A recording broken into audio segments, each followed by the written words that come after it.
এইরকম ফুলকো ফুলকো বালিশ পরোটা বানাবেন নাকি? এই বালিশ ছিঁড়ে যখন মুখে দেবেন হেভি টেস্ট পাবেন।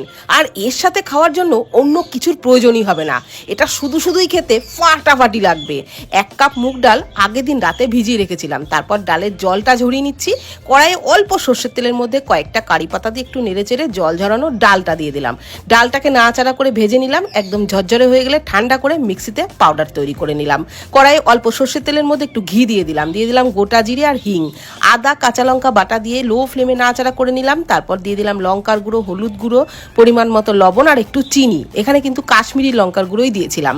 তারপর নাড়াচাড়া করে ওই ডালের গুঁড়োটা দিয়ে দিলাম আর একটু ভাজা ভাজা করে নিয়ে ভাজা মশলা আর গরম মশলার গুঁড়ো দিয়ে নাড়াচাড়া করে এই ডালের পুরটাকে নামিয়ে নিলাম। ডালের পুরটা ঠান্ডা হতে থাক ততক্ষণে আটা মেখে রেখেছিলাম লবণ, তেল আর চিনি, একটু জোয়ান দিয়ে।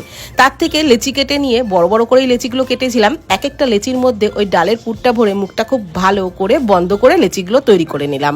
এইবার শুকনো আটা দিয়ে পরোটা বেলে নিলাম।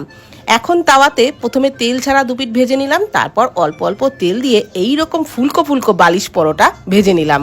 আর এই পুরটা বেশি করে বানিয়ে 3-4 দিন পর্যন্ত ফ্রিজে রেখেও কিন্তু আপনারা খেতে পারবেন। পুর বেঁচে গেলেও সেই পুর রেখে যখন মন চাইবে শুধু বের করে পরোটা বানিয়ে নেবেন, তাহলেই হবে।